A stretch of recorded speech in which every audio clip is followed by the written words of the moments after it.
Northern Nigeria in worst state, despite having the highest representation in government.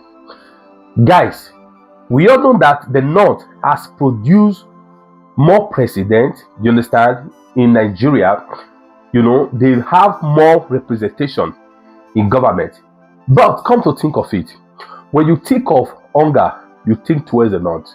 When you think of illiteracy, you think towards the North. When you think of anything negative, you think towards the North. What is the issue?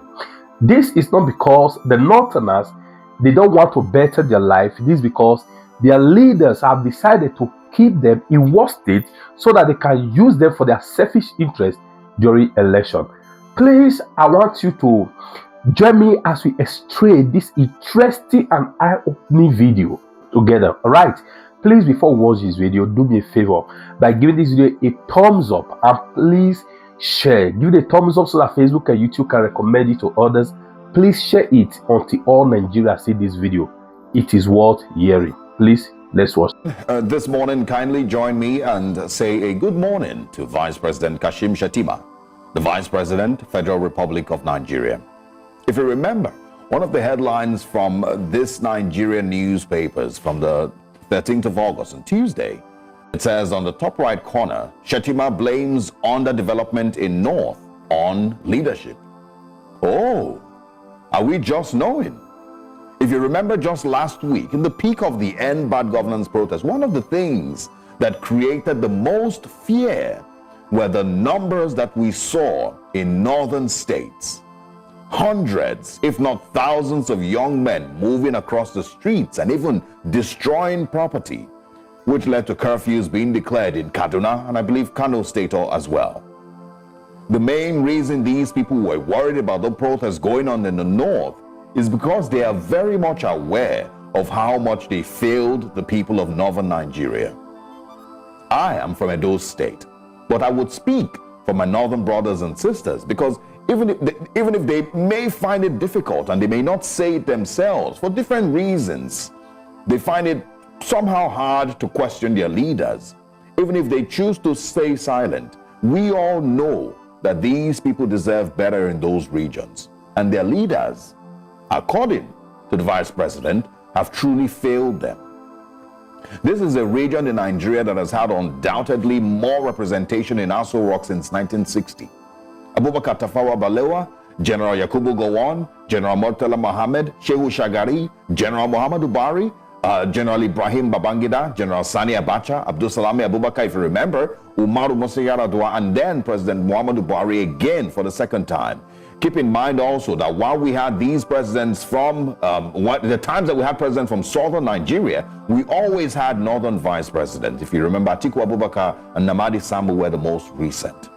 And yet, northern Nigeria still has the most staggering figures of poverty. Northern Nigeria still has the highest levels of out-of-school children. Again, the reason that they are worried about the protests in the north is because you know that you have failed them and failed them more than the other regions. Leadership and members who have represented people from the north have truly failed them. And that includes, with all due respect, our dear Vice President Kashim Shettima, who was governor of Borno State from 2011 to 2019, Senator Borno Central from 2019 to 2023. So if he is suddenly talking about those who failed the North in their leadership, he is included. Borno State still ranks one of the highest in poverty and terror attacks.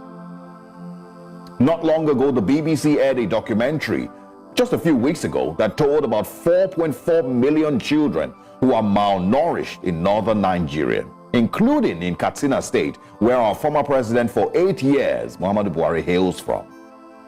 Some people will say that the failure of leadership in northern Nigeria is maybe even intentional.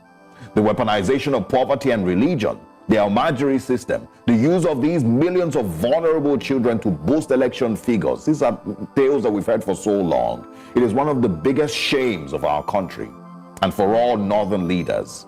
I mean, how do you look at yourselves every day? I mean, I see these pictures, I see these faces in the National Assembly, I see them everywhere.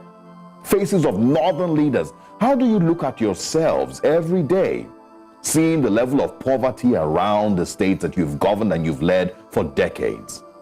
How do you call yourself a leader and your region is plagued with that level of poverty and out-of-school children, malnourished children, children in IDP camps? What did the millions of people in northern Nigeria do to deserve such failure of leadership, as stated by our dear Vice President Kashim Shettima? To the leaders in northern Nigeria, the worry that you had when you saw those numbers protesting in the north, they're a result of the monsters that you've made over time. And the monsters that you have been breeding are slowly waking up. Good morning, Nigerians. Because it was a job I had to do.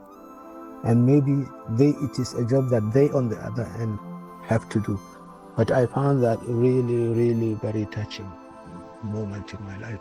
In 1969, a few months to the end of the Civil War, Babanginda married Mariam. They remained married until her sudden painful passage in December of 2009. The marriage produced 4 children: Aisha, Muhammad, Aminu, and Halima.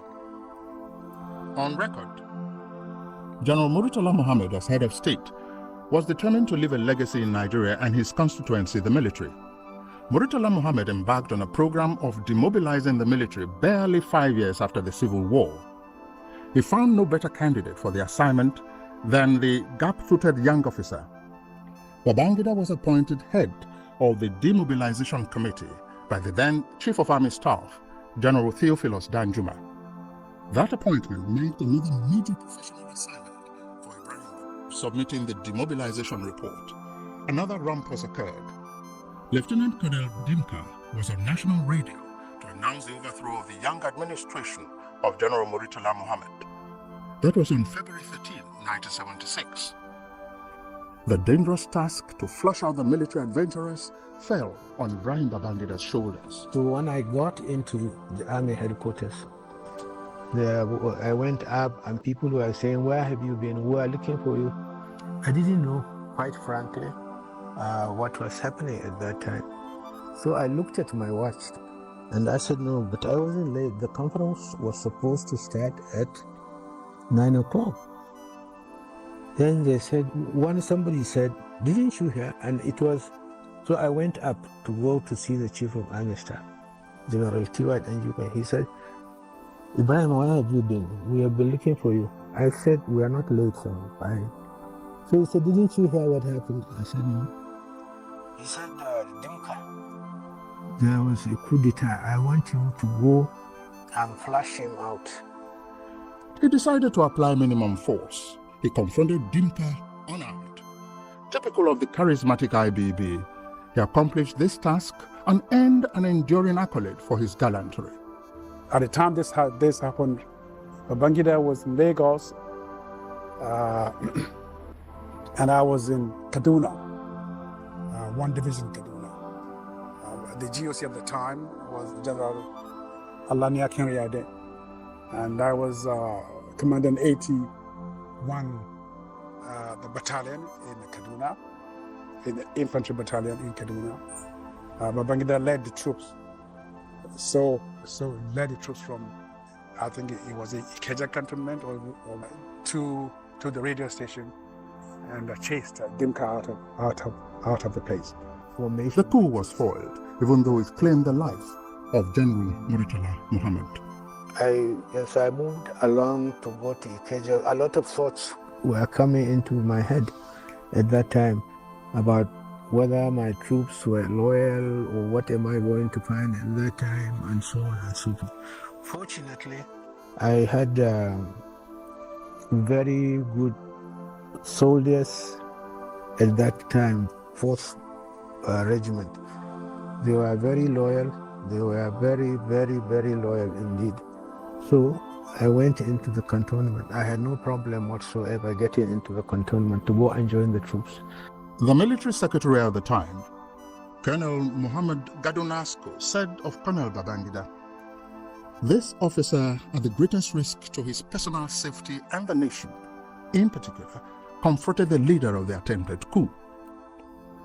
On December 31, 1983, the military struck again, This time, the democratically elected government of President Shehu Usman Aliyu Shagari was ousted from office.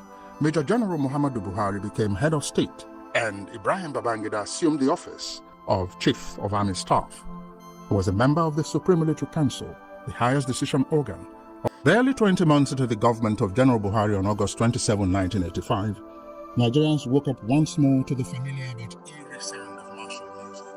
This time, no one was particularly excited, especially after the trauma of the uninspired presidency of Shehu Shagari and the authoritarian regime of Buhari and Idiabo. It was to a nation in despair that Brigadier General Sani Abacha announced the change in its leadership.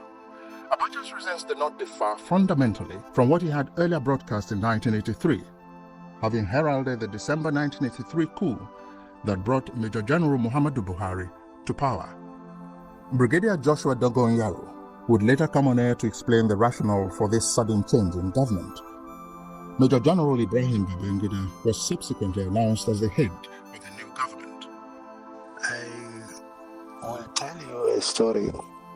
One of our students, Ibrahim Tayo, Colonel, who died during the same difficult coup. One day we were traveling and he saw some junior officers reading a book, How to Stage a Coup. And Ibrahim Tayo was a very brilliant person and he's well read. So he got the book out of the hand of the young officer. He said he gave him a chapter in the book. He said, make sure you recite this chapter. Get it into your brain, let it.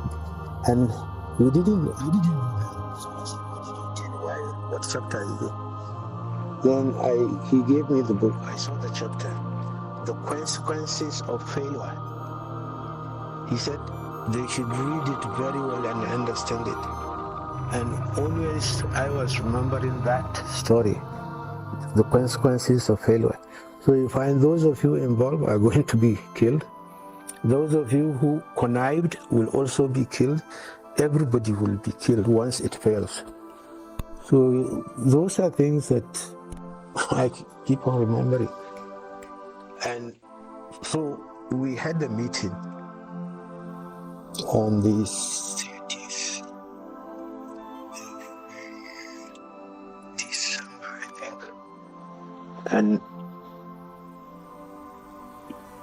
we were well coordinated. We were always in contact. I was in contact with David Mark here in Mina and so on, but because he was the governor of the state. And what was paramount in our minds was that there shall be no blood whatsoever.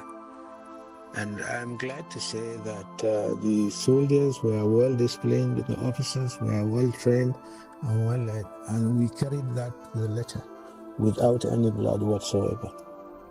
In a classic demonstration of uncommon leadership, the new military leader adopted the novel title of military president. In his maiden broadcast as president on August 27, he gave expression to his civil disposition. President Babangida expressed the readiness to unite the country. I'm pleased to take this opportunity to declare once again, therefore, that this administration attaches the greatest importance to constructive and helpful criticisms as well as the freedom of the press, and to declare further that the administration also attaches the greatest importance of fundamental human rights. A visible improvement in the standard of living of our people will not come overnight, of course.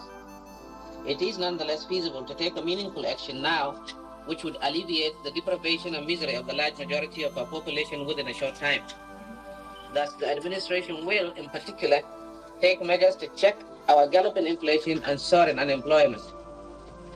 Part of these measures may require a review of our ongoing negotiations with the International Monetary Fund and our current debt servicing ratio. And I trust that we will be able to count on the goodwill of your countries and organizations on this issue.